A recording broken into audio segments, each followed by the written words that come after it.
What is risk management? To answer this question, we first have to clarify what a risk is. Generally speaking, a risk is the possibility of a bad event happening to us in the future. In a business context, this would be a bad occurrence due to an internal or external vulnerability that we have. This being said, it is obvious that risks are company specific. They're influenced by the environment around us, but also by the practices that we use in our company and how we exercise those practices. Now, obviously, we do not want anything bad happening to us, right? Therefore, we have to find out what those possible bad events might be and how likely they really are to occur to us. Once we have done that, we need to find a way of how to ease the risk of those events actually happening, but also develop a possible plan B in case this event that we tried to avoid should happen anyways. And this is exactly what we do in risk management and what risk management is. Now, identifying our risks is easily done by doing tons of research and keeping up with the news to discover possible future threats. How do we deal with or respectively ease possible risks, though?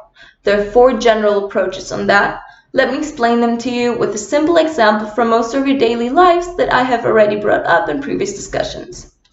Let's assume we need to pick up some groceries from the nearest town. It is a little further away, so the best thing to do would be driving there by car. Now, there is a risk of having a severe traffic accident and getting hurt, as I have informed myself, and on average 396 and 18 people get injured due to traffic accidents per year in Germany. Obviously, I don't want that to happen to me. Now, the first thing I can do to deal with that risk is to avoid it. So instead of driving to the town, I just walk on a small, not very well-known path next to the actual road.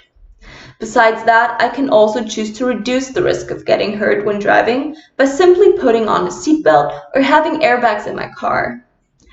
Another way of dealing with such a risk is to transfer it. I could do that by sending a friend to the town for me. Therefore, I don't bear this exact risk anymore, however my friend does now. Of course, the last strategy is to simply accept the risk. I know I could get hurt in a traffic accident, but I'm going to pick up the groceries anyways because I really need them. Which strategy is best for the respective possible event depends on how likely it is to occur and how damaging it is to us.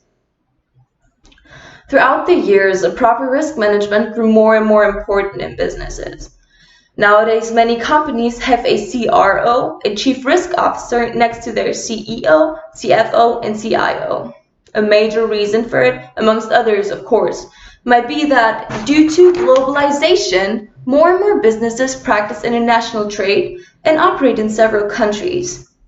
Those different countries have all different environments that are specific to them.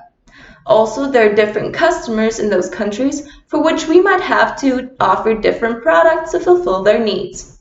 Therefore, the amount of practices in our company and the approaches for those might increase as well. In conclusion, we have more different environments and more practices in our company, and each of those bear their specific risks, rather than just having one environment and one practice in our company.